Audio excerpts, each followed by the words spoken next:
All right, Clint, welcome to Dad Edge, my friend. It's good to have you on. Hey, thank you very much, Larry. Excited to be here. This is fun. Me too, man. Me too. So let's get started right. Let's start with some warm-up questions. How about that? Let's do it. I'm in. All right, we'll start with these easy layup questions. How many kids you have, Clint? Uh, I think I can remember this. I counted them this morning. Do you need a Uh, whiteboard? yeah, exactly. Exactly.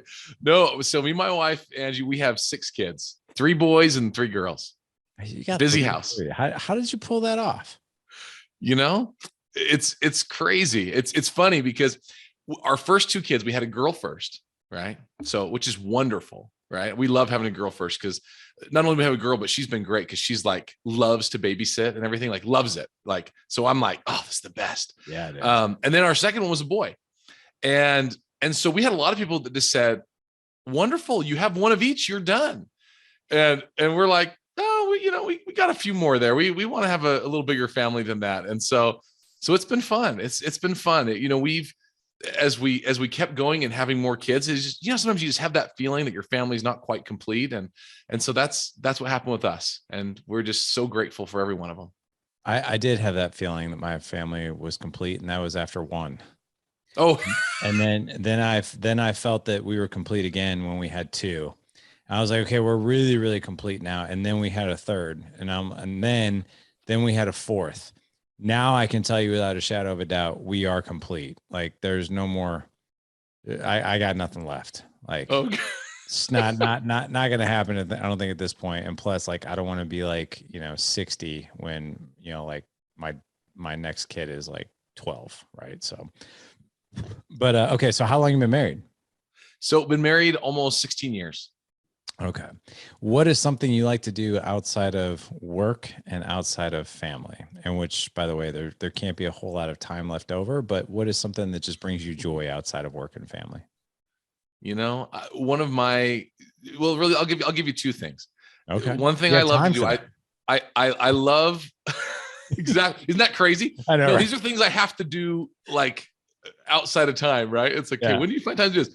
I love playing the piano, which is so random, right? Yeah. Isn't it? It's kind of funny. It's kind of a lot of people don't, and I love playing the piano. I played since I was young. I'm not great, but I love it. So it's one of those things that I decided, I love to do it. It relaxes me. It's kind of thing that I do to calm down. And then the next thing I do that I love is mountain biking. Here in my area, I live in southern Utah, and so it's if there's any mountain bikers out there, and you've ever been heard of Moab, things like that, Slick Rock, that's a few hours from me, but our area is very similar. And so most mornings I'm up early, get up before the sun rises and go out and we'll be on a mountain bike and get home before the family wakes up. That's often the way I like to roll. So it's pretty fun. Exercise and just be out in nature, and it's Okay. fun. Have you ever thought about trying to play piano while mountain biking? Now that could be fun. I'm looking over here, like so to the right of me, there's a keyboard I just bought my 11-year-old Oh, because nice. he's taking piano lessons right now. He loves it. And but yeah, it's cool, man. And I actually purposely put for those of you guys who are watching us on YouTube, it's right over there. So Oh, you can kind so of see it over fun. there. And he my wife is always like, why do you want the piano in your office? I was like, because I think it's cool. Like I could be working or on, facilitating a call, or I don't do, obviously he's not in here where I record podcast, but he does like come over and get his 20 or 30 minutes in while I'm working. And I'm just like, I just love it. I love just hearing him in the background. He just started, so it's not like he's Mozart yet or anything like that. But like just hearing him like play and like his, Mhm. like his little mind clicking and, like it's cool. Um, It's so fun. If I turn my camera for those on YouTube, I also have a piano over here in this corner. so nice. so same thing. I have a keyboard over here. We have another piano, and it makes it fun. And I'm telling you, it's not only fun, it's relaxing. It's a fun, enjoyable thing, and the girls dig it. So when he gets a little older, he might care a little bit more about that. It's good. I'm telling you, man, this is so my oldest son plays bass guitar, electric guitar, trombone, Oh, saxophone. He does know how to play some piano, and he knows how to play a little bit of what's the other thing he knows how to play? See, there's so many drums. He knows how to play a little bit of drums. Oh my gosh. He's far But beyond my ability. right. I always joke with him though. I was like, dude, never give up these instruments because like the older you get, the cooler you are if you can play an instrument. Like, no doubt, man. So Um, true. the Unrivaled Man. Tell me how that came to be.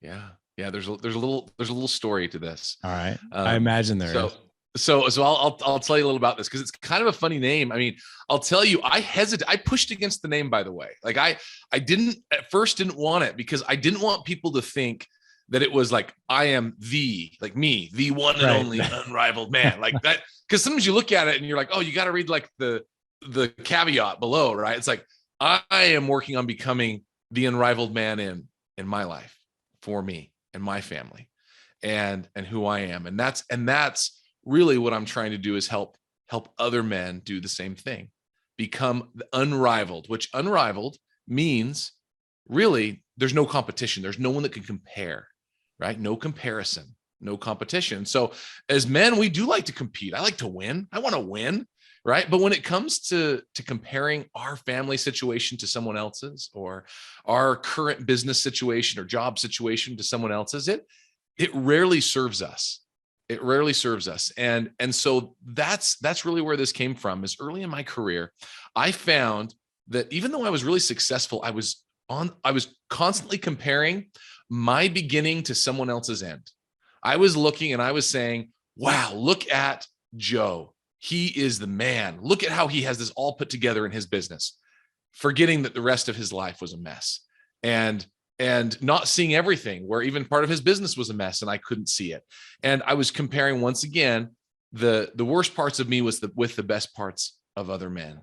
And as I started getting farther and farther along in my career, I'm recovering, I guess, of learning to do that and to be better at not constantly comparing myself that way, and being, it sounds cliche, but being the best me, and really being the best father, husband, and filling those roles in my life, in addition to killing it at work with my employees. So what is your full-time gig?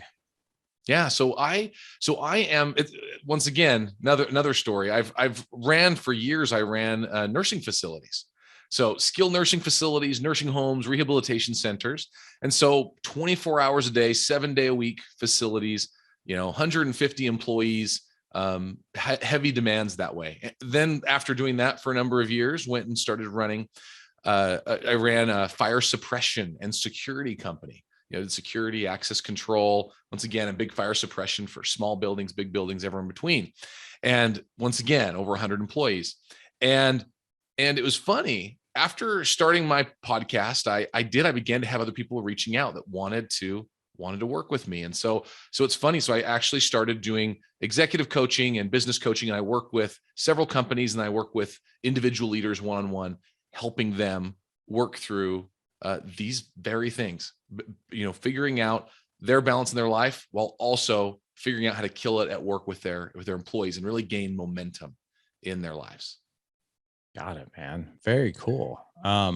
So the premise of your podcast, the Unrivaled Man, right? And I love the fact you're like, well, I'm not the unrivaled man, but perhaps that's what you're trying to inspire and change in other men, right? Just kind of like I do at Dad Edge. Exactly. What have been some of the aha moments, or some of the big learnings that you've had just through some of your guests, the podcast, and things you've implemented in your own life that have just changed the game for you a little bit? Yeah. The thing that I've continued to learn over the years, and especially since doing this podcast, because I've interviewed amazingly successful people, and not just men, also women that have done amazing things in their own lives and still been able to have great families. And so some of the things I've found I've always known that work-life balance is kind of a myth, right? We talk about, I hate even saying the word, because depending on how people take it, it's different, because the reality is you're not going to spend an equal amount of time in every part of your life. So it's a constant balancing in life. And you want to make sure that that you're focusing on the things that are the most important and where the most help is needed. And so that's one of the things that I found more and more, is that the successful people that come on my show are people that have figured that out. They figured out how to build their lives and build their businesses and build and lead their families in a way that everyone feels like they're number one, right? And that is a hard place to get. It's a journey to get there, but it's been really fun to interview people that have taken a long time in their lives to get there, and they're constantly readjusting and reinventing. So that's probably one of the big things I've learned, is that there's never a there. If you're standing still, you're going backwards, and so you gotta keep moving. Keep doing the reps to become better. It's funny you mentioned that, because so I'm in this season right now that I just wrote my fourth book. The book is titled The Pursuit of Legendary Fatherhood.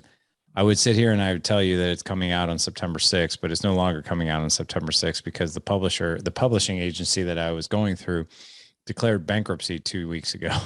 Oh God. So the bad news is I don't think we'll be ready by September. But the good news is I have all the rights to my book back. And now I think it was a blessing in disguise, but we have a lot of publishing companies who now want it. So now it's turned into like me going out and finding a publisher in the beginning. Well, now we got publishers coming to us saying, hey, we want this book. So, which is a good problem to have. But the reason I share the title is because my previous publisher, he's not married. He has no kids. And when I came up with it, when he's like, what are you going to title the book? And I said, The Pursuit of Legendary Fatherhood. He's like, that seems pretty long. Why not just call it Legendary Fatherhood? I was like, because there's no such thing. I was like, there's the pursuit of legendary fatherhood, right? But no, I don't know any man. I don't know any man who's walked the earth besides Jesus Christ who lived like this perfect life, and can say, hey, I did it, mission accomplished. Like I lived a sinless life. I did this, and I was crucified and I rose from the dead. Like that's a legendary life, right? Exactly. The rest of us are in pursuit of such things, right? We're never going to pull it off perfectly. We're not, and it's learning the skills to pursue those things. And that's one of the, for men out there who don't have a podcast, you've got the Unrivaled Man. I have the Dad Edge. And if you don't have a podcast, and you listen to podcasts, great. But like the cool thing about being a host of a podcast, you get to learn. Yeah. You have a front row seat to one of the most amazing educations that anybody could ask for around life. Right. So true. What are some other things? What are, like, through your podcast and through guests, what have you learned about marriage? Yeah. With marriage, the thing that I've learned the most, and this is that, like you said, about learning from your guest on your show, it's amazing how often I'm over here taking notes from people. Like, I love this, and that's the fun thing, is we get to ask the questions that are burning in our mind. And that's what I love. And so for me, one of the things I've learned is that a marriage is all about you as the husband striving to do everything you can to make your wife happy.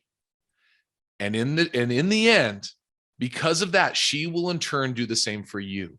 And her whole focus will be to make you happy. And together, you come together and focus on making your family successful and kids that grow up healthy and loved. And they see not only what a great marriage looks like, but what a happy family can feel like. And when so many grow up in a situation that is less than ideal, most people don't. And so you have it within your control to be able to do that for your family and help be able to change things for your family. And I think that's one of the things I loved, is so many people I've interviewed have come from situations that were less than ideal, and they didn't use that as an excuse for creating something great, much like you, Larry, in your story and where you've come from.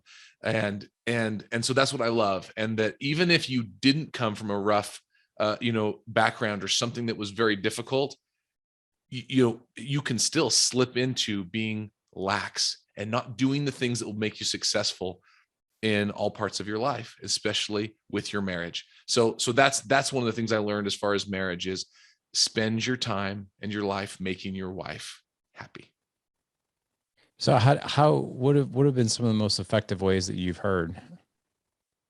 Yeah. How about I share with you an example that worked for me that was inspired by something somebody said. Somebody Perfect. told me, they're like, you need to focus on spending more time with your wife. And of course, that's something so simple, but you need to be able to have the undivided attention so she knows you care. Because just saying you love her when you got off the phone real quick, or just saying some of these things doesn't show, doesn't truly show it. And so so one of the things somebody was talking about is the five love languages. And so I'm sure you've talked about those, or people have heard those before, but for those who haven't, there's some different love languages, like quality time, gift giving, service, acts of, words of affirmation are some of the love languages. And I love how that illustrates it. But my wife is undeniably quality time. And so, in my career, I was traveling a lot because of just different operations we had. And as the CEO of the organization, I had to travel a lot. And so when I would come home, even when I was working, locally, when I came home from work each day, I made it a goal to spend 5 minutes undivided with my wife before I did anything else. I would say hi to the kids, of course. Hey, I'm home. Hey, hello. Okay, give me my time with mom. And we would sit down. No matter if everyone was screaming, we'd send them outside, but we would spend 5 minutes and I would just talk to her. And she knew I was doing this. She knew this was my goal. It didn't matter, but I did it every time when I'd come home, and it changed so many parts of our relationship and our marriage just by helping fill her little tank a little bit. And then she would do the same for me in different ways. Isn't it funny how if you well, so I want to be careful with this one because I think this is where a lot of men get tripped up. At least this is what I see. Mm-hmm. Well, hey, I know that she's quality time and she's acts of service. So I'm going to spend some quality time with her, and I'm going to do the dishes, and I'm going to clean up after dinner, and I'm going to do this stuff, and in hopes that I'll get my needs met too. And Yes. I think that's a slippery slope. And that's what, Dr. Robert Glover he's got the best-selling book, No More Mr. Nice Guy. He calls that's one of his 3 covert contracts, which is Mm. if I fulfill your needs, my expectation is you are automatically going to know mine and fulfill mine. I butchered that a little bit. I Mm. didn't say it word for word, but that's basically what it is. If I love you in your way, then automatically my needs are going to be met, Mm. which I think number one, you have to be a selfless servant to your wife, right? Mm. But you also Yes. have to balance that, I think, without being a doormat, right? You also have to balance that with not allowing somebody to walk all over you. I think a lot of men take that to an extreme. Well, if I serve her, then it's all about her and nothing about me. And she can treat me however she wants. The rules don't even apply to me. I just need to take care of her, Mm. which I think is nice and it's noble, but it is not realistic and it is not healthy for a relationship. Like both Mm. parties have to clearly articulate what their needs are, have to clearly articulate how are we going to operate in this relationship, right? Where it's mutually beneficial, where we have mutual respect for each other, mutual love for each other. You're loving me the way I need to, and I'm loving you the way you need it. And I think a lot of people get tripped up on that. When it comes to your marriage in particular, you got 6 kids, you're running a Mm-hmm. podcast, playing some piano, mountain biking, like you've got a lot going on. So when it comes to your marriage, you come across to me as like this selfless servant, right? But in a good way. But you also come across me, and I don't know you, as someone who probably is a good communicator when it comes to like, I'm going to love you, right? And I'm going to treat you well and all these things. And I'm also going to communicate what my needs are.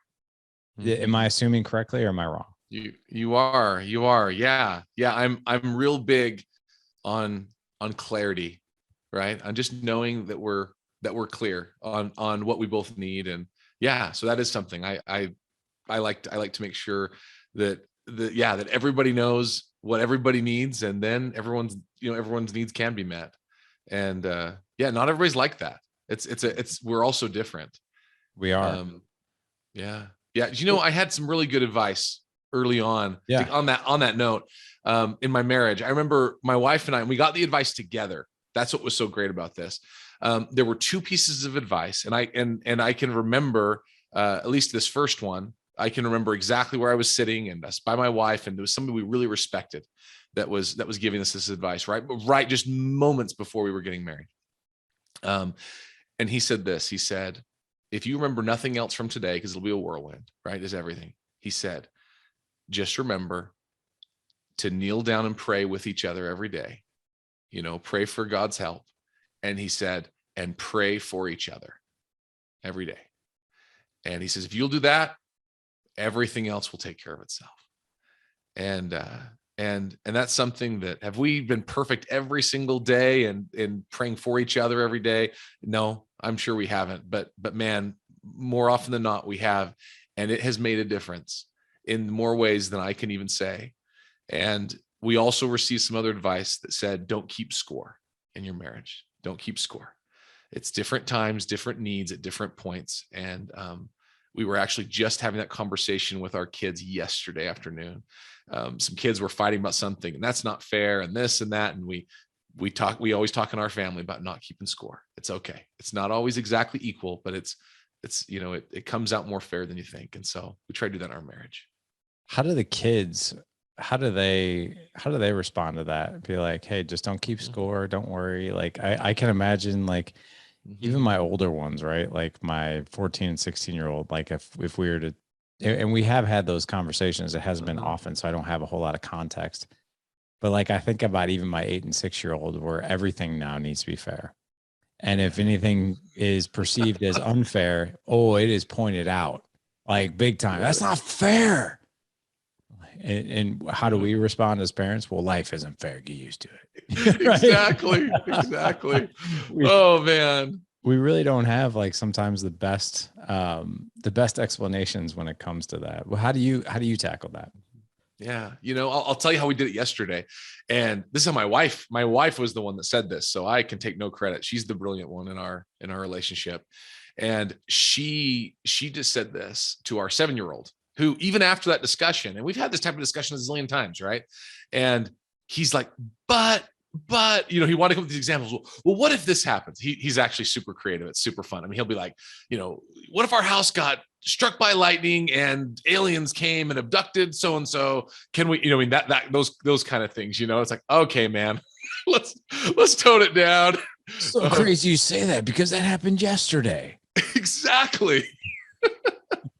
So that's why you have that scar and they stole your kidney. But anyway, but it was funny. So he was starting going on that road, and she kind of stopped him and said, his name is Matthew, because really what it was, an older child got to do something that he wanted. Right. And he just said, and my wife just said, look, 7-year-olds do 7-year-old things, and they do all of them. They do everything. I said, and when you get older, you can't do 7-year-old things anymore. I said, but you get to start doing things that a 12-year-old will do or an 18-year-old will do. I said, but you can't do those things anymore. So she said, just enjoy doing the 7-year-old things now, and soon enough, you'll do the 12-year-old things or the whatever-year-old things. And it was funny. It actually clicked for him. It did, and he kind of got it. He's kind of like, okay, all right. I mean, he'll still say it again today, right? I mean, today I'm sure he'll be saying, hey, that's not fair. This isn't going to happen. But it's okay. Little by little, it will click for him. And hopefully by the time he's a dad, he'll figure out how to explain it better. Man, yeah, it is funny though. I like that you said that, because these little bitty kids, man, they can get very, very creative with things. Like, I could totally see, like, and as a parent, you kind of get sucked into that a little bit. You're like, yeah, aliens, that's a good point. Like, I really don't know. Exactly. Yeah, I mean, right? It's not out of the question. If I heard that on late night radio once, and I'm pretty sure it's true. I know. I was watching William Shatner and his show Unexplained, and I know that there's things out there that do happen, like you just said, and I don't know what we do about that. So, how did you grow up? Like, so, and here's why I asked the question. A lot of men who are serving, right, in some way, shape, or form. Like, so I was on these online summits that people like, that influencers and podcasters and that kind of thing, they'll create like these online summits, and they'll get like, 10 different interviews from 10 different people and host this thing for their audience. I was on one today, and it was strictly for men, with their mindset and their marriages and that kind of thing. And, the host asked me, he's like, hey, how did Dad Edge come to be? And of course, I've got my own story. The audience has heard it and that kind of thing. But, and I told him, and he said a quote to me that I've never heard. And man, it just hit me hard. And it's in line with the question I'm going to ask you. He's like, if you weren't fed, then you make bread. And I'm like, whoa. He's like, if you weren't fed. So like my childhood, I really didn't have a father figure in my life. I did half of it. And then the other half was whoever my mom was dating or married to at the time. She was married 3 times, dated several men in between. They were all the same dude, all of them. All of them were, partiers, toxic, I think my mom was just kind of more into like wanting to have a good time. So it was like this revolving door of toxic men. And then there were seasons of my life where there were none. But I became very, very hungry as an adult, even in my teenage years, of like wanting to learn. I'll never forget my first exposure to personal growth. And I read a couple books and listened to a couple podcasts, and I was like, oh my God, like this is like everything I ever wanted to learn growing up and just never did. So if you're not fed, you make bread, right? So I'm curious, what was your upbringing like? Not that anything was bad, but the Unrivaled Man podcast and the brand and how you're serving men, the story that I'm telling myself is that you're making bread, right? And was there an element in your childhood where you maybe weren't fed? No, those are some great questions. I'll tell you. So I grew up in a house that was amazing. I mean, truly, like I consider myself one of the most blessed, lucky, whatever word you want to use, people in this world. And I know that's rare. I'm so grateful. I have amazing parents that have been married for decades. And I have 2 older brothers, a younger brother, and my youngest is a sister. And so 4 boys and a girl in our family growing up. And honestly, we learned to work hard. We went to church as a family. We grew up loving God. We were able to do so many of those things that most people don't get. And I know how rare that is in this world now. Later on in life, I didn't realize how rare it was and how blessed I truly was growing up. And which is part of the reason that I do what I do, because I realize I have been so blessed in my life in more ways than I deserve from my family and my parents. And I am trying to do my best to help do the same for my family and to help change the lives of other people that were not blessed enough to have that kind of example. And so because of that, I will tell you though, came different challenges. There was a lot of expectations to be good and to do some of these things and to and be successful, and it was one of those things, not that I put it on myself, right? It wasn't necessarily came from my family, but I saw my brothers, right, super successful in everything from little league to high school sports to to then later on in jobs and in making money and in all the different parts of their life. And I put this pressure on myself, right, to be able to be as great as them, just trying to keep up constantly. So being the middle child, right, you have kind of that, that thing. And so that's really where a lot of the Unrivaled Man came from, is I love my brothers. They're amazing. They want nothing more than for me to be happy or to help. And we have an amazing relationship, but that has been a hard thing throughout life, to try and, feel like you're trying to catch up to someone like them. And so that happens in life, sometimes in work or in life. And so those are the kind of things that I'm trying to help people through. So you were fed and now you're making bread for other people. I mean, dude, like that, like I didn't know you were going to go down that rabbit hole, and that's the answer you were going to share. But I got to tell you, man, that is cool. Very, very cool. I got the other thing too that if you're watching us on YouTube, you know, Clint, you come across to me as like a very fulfilled, content, happy person. Is that accurate? Yeah, I do. I am. I'm Yeah. happy. I mean, yeah, my family's everything, You and talk with a I'm smile happy. almost constantly. Do you realize that? Have you ever been told that? I have been told that. In fact, I have a lot to be happy about, I guess. Life is hard. I mean, I've had crazy hard times in life that, but then I look around and realize all that I have and what I've been blessed with. And it just, I can't help but just be grateful. Yeah. That's cool. Early on, I'll tell you, this was, how many years ago was this?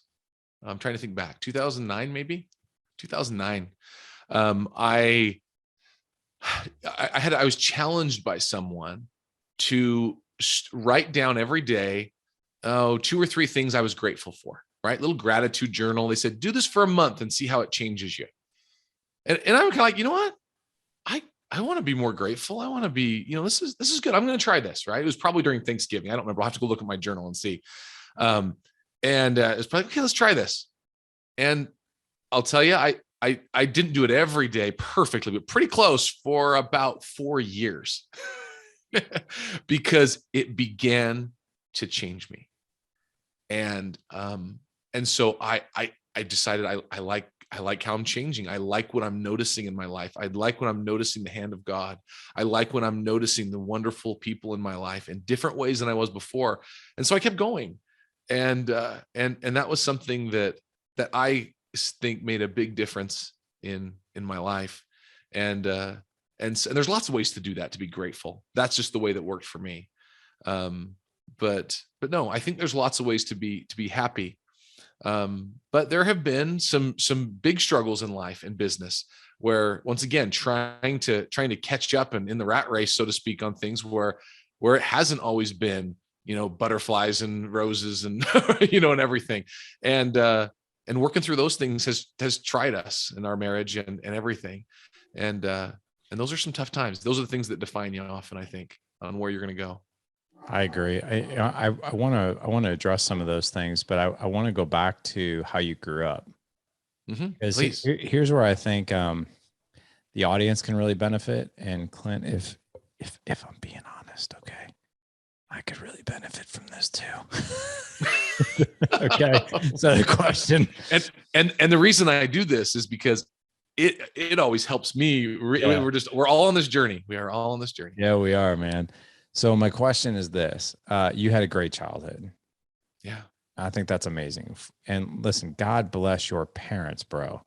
Like, Oh, 4 boys and a girl. Are you kidding me right now? Like, yeah. that's that's an undertaking, my friend. I mean, you got 6, 5, but like, I want to know let's go back to, let's go back 20 years ago, like, 17 years old for you, or even maybe before 25 years ago, you're 12, right? Let's talk about just some of the experiences that you had as a kid. And I'm talking about like experiencing the world and your family through the eyes of this 12-year-old boy, right? Yes. So, I'd really like to know, what was it that you saw your parents do Mm. that was super influential in creating this environment? Because this didn't happen by accident. We all know that. Creating this No. environment of we're united, our faith is strong, we come from a loving family, we inspire each other. Like, listen, man, the fact that you still have like this amazing connection with your brothers is amazing to me, because there had to be foundational things that were going on. And my all 4 of my boys, and this is the reason why I asked this selfishly, all 4 of my boys couldn't be more different. They could Yeah. not be more different than each other, right? I mean, literally polar opposites of each other.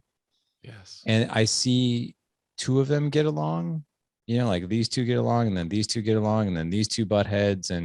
But as I just turned 47, last week.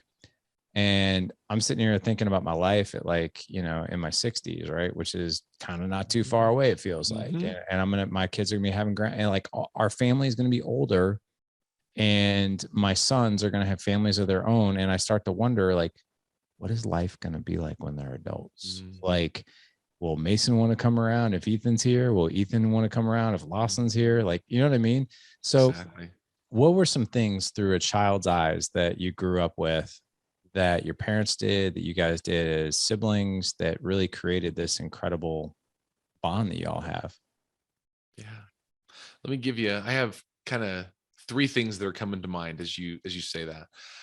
When I think specifically as a 12-year-old, like I think about what was going on in my life when I was 12. That was a great year for me when I was 12. It was a terrible and a great year. I remember school was so hard that year. I remember I wasn't in elementary school anymore. I was a little older. And I remember it being so hard trying to find friends and feeling like you were fitting in. But then I also remember at that time, that was the year when I was 12 years old, my baseball team, our all-star team in baseball, Little League, we won our state of Utah tournament and ended up going to San Bernardino, California for the Western Regionals for the Little League World Series. And I remember feeling like on top of the world, right? On so many things. But then I remember the contrast in life, with just how hard sometimes school and stuff was at the time. And what I remember with my parents is that I remember in little ways they would help kind of walk me through that. I remember my dad would go throw a ball with us. He'd help us. He helped coach the team. He helped do things, and he wanted to spend time with me. He enjoyed being with me. I never felt like it was a chore or I was a burden to my father. Even when things were hard, and he's general contractor, and so we'd go out and work. We'd do hard work, hard labor out in the sun. We have hot summers here. I mean, we'd be just working hard, and it wasn't always fun, but I never felt like my presence was a burden to him. And that made a big difference. That made me feel so good growing up. And so that was a big one for me. And I'll tell you, my parents, like I said, they always enjoyed being with us. So what they would do is like vacations, like my parents would always go, we live about, 6 or so hours from the beach. We're in Southern Utah, and we can get to San Diego, get to the beach pretty quick. And I remember my parents would every once in a while, we'd come home from school and the car would be loaded, and they'd be like, "Hey, we're going for a night to the beach." And we just drive and we just go, we'd go down and we'd stay in some cheap hotel, and then we just spend the day at the beach and we'd come home. And it was funny how those little things, I remember my parents always telling me how grateful they were for us and how much they loved having fun with us. And I grew up being told that I was an important part of the family and that they loved being with me. And that's how it was growing up. I know how rare that is now, but that is something that I try to do with my own kids, is help them just feel loved. Yeah, that is such a powerful message. And by the way, I want everyone to realize the simplicity of that message, the simplicity of that. I'm not trying to brag, because I make so many mistakes every day. It's not even funny. Mm-hmm. But one of the things that I do well is that or at least I feel like I do sometimes, is I'm always telling my kids how grateful I am for them, and how grateful I am for so like one of the things we do as a family is we're on a group text, and my 16-year-old is in charge of sending us the verse of the day. So the Bible verse of the day. And then my wife and I kind of dive in on that, and they dive in on it, like our own personal reflections on it and that kind of thing. The other thing we do too is my wife and I will go to our Facebook memories every morning, and we'll screenshot the things that happened, like, oh, on this day 9 years ago, or on this day 3 years ago, right? And it's always like these really cool moments, and we send them in this group text. And we're all, there, we just got back from vacation last week, and we had such an amazing time. And we rented a boat one day, And it was the first time my youngest went tubing, and my 14-year-old jumped out there with him and helped him, and was just so cool about it. And like, I just took all these photos and I put it in the group chat, and I was like, God, I love this family. Like, I cherish these moments. I love, and we say it all the time. My hat says it. My swag always says is live legendary. I love living legendary with this family. You know, like the adventures we do, the things, and here's the thing: we don't do anything extravagant, like we don't do anything Yeah, crazy. Actually, we're doing exactly. Actually, we're doing one thing rather kind of crazy, which is kind of fun, which is so I have to fly my 8-year-old to Colorado. Unfortunately, he has ticks really, really bad. Mm, So one of my clients is actually one of the far most experts on the topic, and has written mm, like papers and stuff like that. So our family, one of our core values as families is adventure.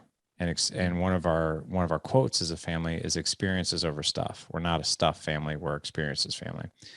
So Love I that. thought to myself, I was like, man, how can I make this trip to Colorado, like where he's going to be getting some tests and that kind of thing, like how can I make it memorable, right? And maybe not scary, which none of his tests are going to be scary, but for an 8-year-old might be scary to him. Oh, yeah. So we were going through this love language thing as a family. Like, I don't know, about a year ago, we were talking about it at dinner, and all the boys were talking about what love language they had. My 8-year-old goes, I didn't hear mine in there. And I was like, you didn't hear your love language out of the 5? He's like, no.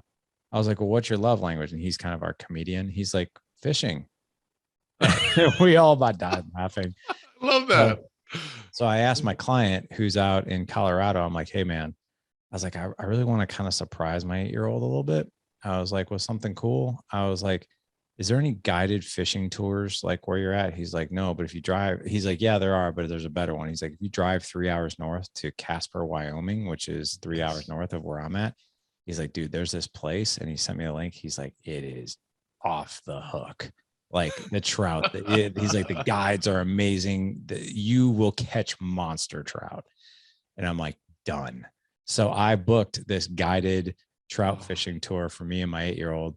And then my 14-year-old, who actually kind of doesn't get along with my 8-year-old. That's kind of one of the reasons I asked you that question. And he heard me talking to the thing, and he's like, where are you going? And I told him. He's like, hey man, like, I don't have football camp that week. That's one of my dead weeks. Like, can I go too? And I was like, you want to go too? I was like, I know when you and Lawson, it's just you and Lawson together. Y'all kind of butt heads. You want to go? He's like, yeah, I want to go. And I thought to myself, I was like, you know what? This might be a pivot point in their relationship, right? To where like the three of us, because normally 6 of us, the three of us Mhm. go out and do this really cool adventure. It's only for 4 hours, but it's something way like we're Yeah. getting in a car and driving 3 hours to Wyoming to have this experience. But that's what I'm talking about. Like, to capture these experiences, to capture these times. And my plan is to do nothing but praise them for how they are going to be interacting with each other. Like, really Yes. cultivate like this closeness between the two of them. But I think it's so important for kids to experience adventure and Mhm. experience words of affirmation and just experience gratitude that I just love hanging out with you. I just Mhm. love spending time with you. I love doing life with you. Like, these are the things we say to our kids. And it sounds like these are the Yeah. things that were said to you growing up. Mhm. What That's what exactly are right. what's maybe one or two more things that you remember growing up? Yeah. I've already mentioned that my parents that we'd go to church, Yeah. and that's something that, you know, um, God has blessed me in more ways than I can even express.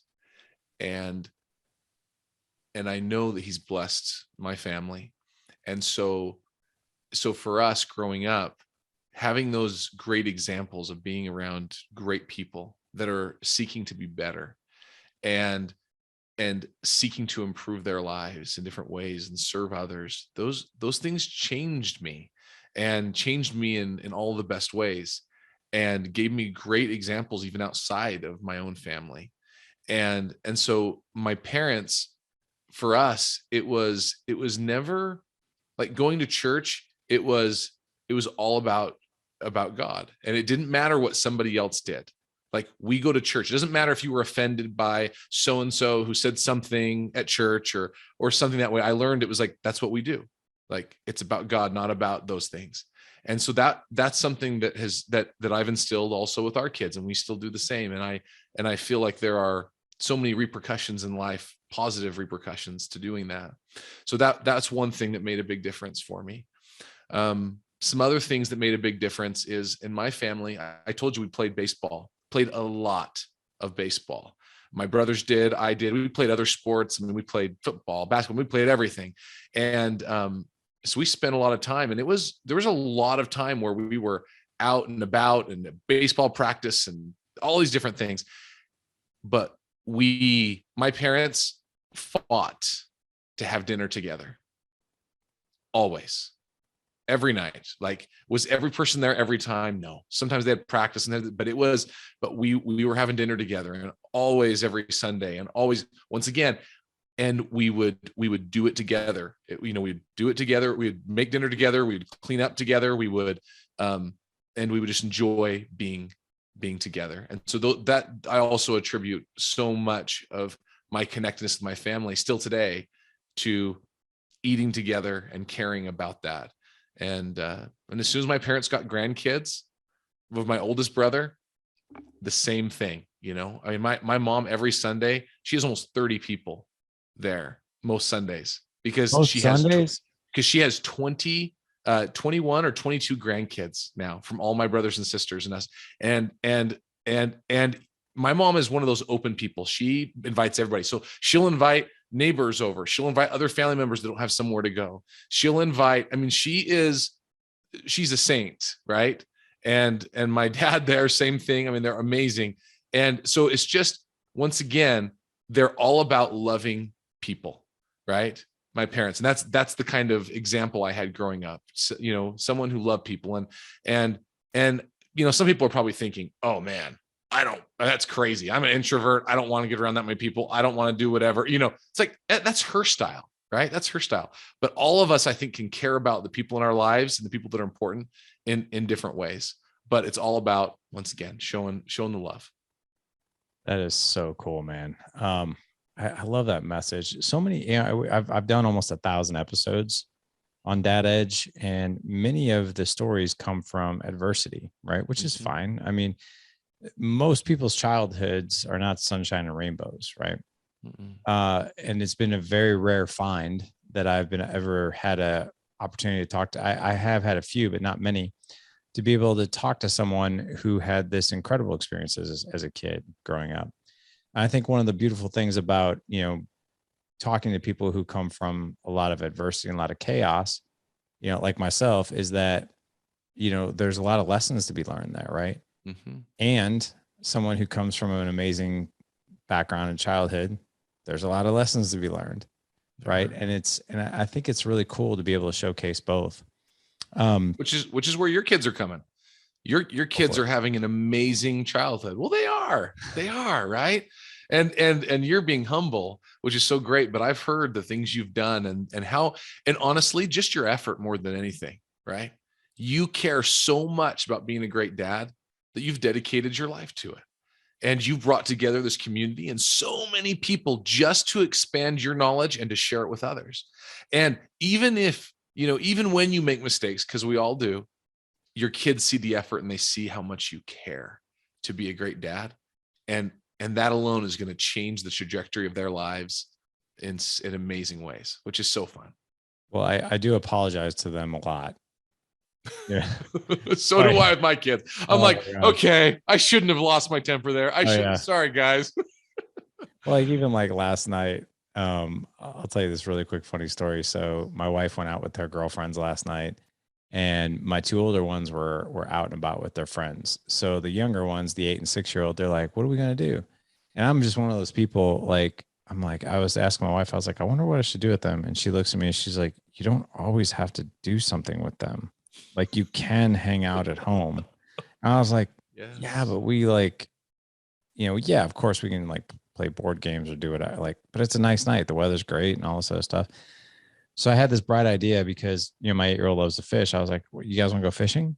I was like, I know this park that's really close by. We haven't fished there yet, but I hear the fish really bite. And I was like, let's just go grab our stuff and let's go. And they're like, yeah, let's go.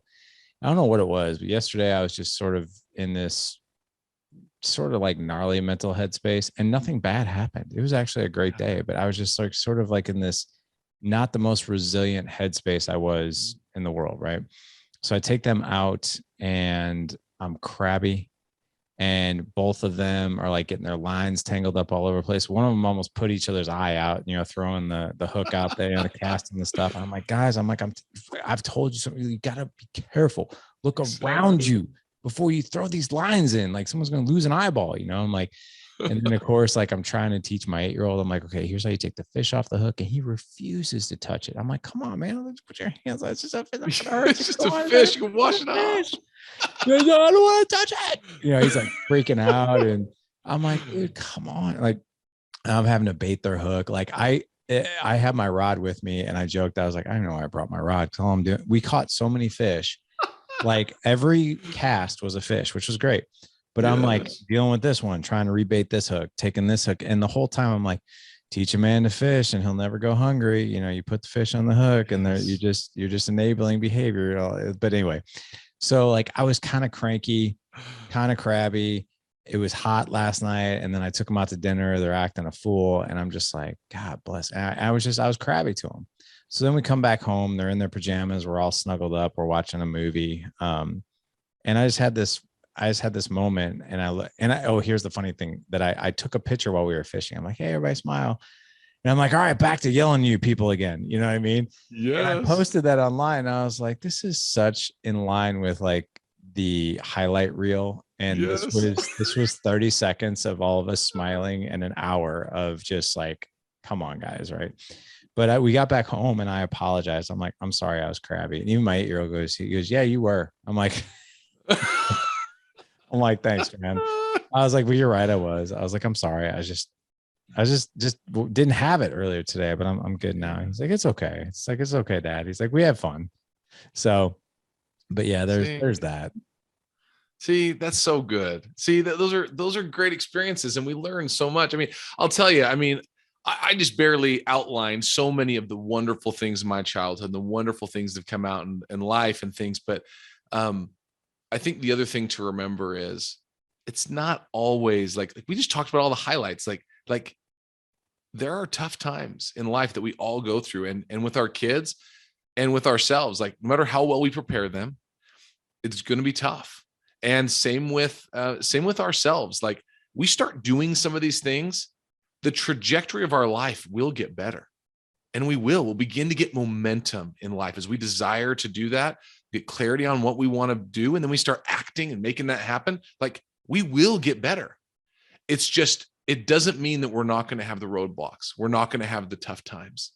Like I can think back to, when we were having one of our younger children, or one of our older children now, they were younger. I remember I was running like I told you, I ran 24-hour, nursing facilities, and a lot of employees, heavy responsibility, but we were very successful, but yet it was heavy still. And I remember being at the hospital, and my wife was there, and no one was hurt. It was a great day. We were having a baby. And it was a wonderful thing. And I remember sitting there. My wife was in the hospital bed with our baby, and only been born for a few hours. And I remember I was standing by the window of the hospital, on the hospital, looking out on the cars passing by.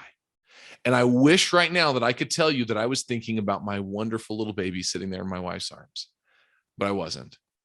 I was thinking about work. I was thinking about all of these little decisions that I hadn't made, these little things that were holding me back from being successful, little decisions that were holding my team back. Even though we were successful, they were things that were wearing on me, where I wasn't a good leader. I wasn't being a great leader. And because of that, I wasn't able to be the man I needed to be for my wife and for my newborn baby. And my wife, I remember she called me over and she said, Clint, come over for a second. I said, oh, what? And I'm like, oh yeah. And, I kind of came back to, and she says, just go. I'm like, well, what do you mean? She's like, just go to work. I know what you're thinking about. Go take care of it, but do it fast and come back to me. And I'm like, Angie, I'm not going to do that. I'm not that guy. I'm not an idiot. I have dedicated time. I'm going to be here, and I'm going to be here with you and the baby, and I will not leave. And she says, but I want you here. I want you mentally here. So like, if you're not going to be here, you might as well be there. And that hits you square between the eyes. Right. And I remember that I kind of fought it a little bit more, like, no, like, I'll stay. And finally I'd agree. I'm like, you know what? No, you're right. I'm just going to go. These decisions that I should have made weeks ago, I'm going to make today.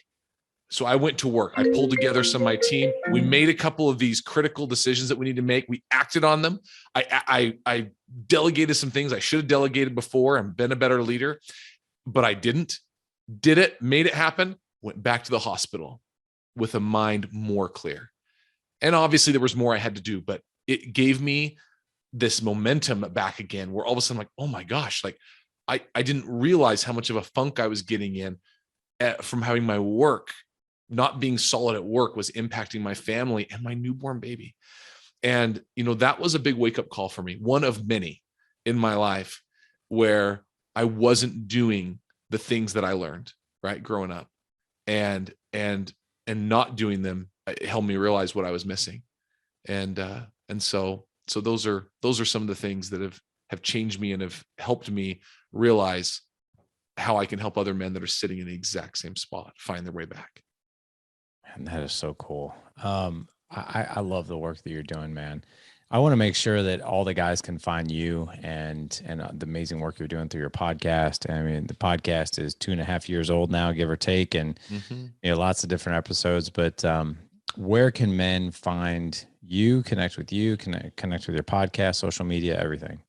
Yeah, best place is clinthoopes.com. That's CLINTHOOPES.com. And that can take you to anywhere. Unrivaled Man podcast, take you to my, my executive coaching, consulting, and my Unrivaled Momentum program that I do for men. And really can connect you with just some of those other resources, especially from a business leadership standpoint as well. So if you own a business, you're running a business, have employees, there are a lot of resources there to help it so that you're, like the old cliche, so your business doesn't run you, right? And so there are some of those things that you can do and bring your life back, get your life back. Love that. Well, guys, not to worry. We're going to have all the links in the show notes for you. Head on over to thedadedge.com/Friday65 for this show. Again, thedadedge.com/Friday65 for this show. Clint, thank you so much for coming on, man. This was awesome. I really enjoyed it. Larry, my pleasure. My pleasure. Yeah. Thank you. Good stuff, man. Gentlemen, go out and live legendary. Take care.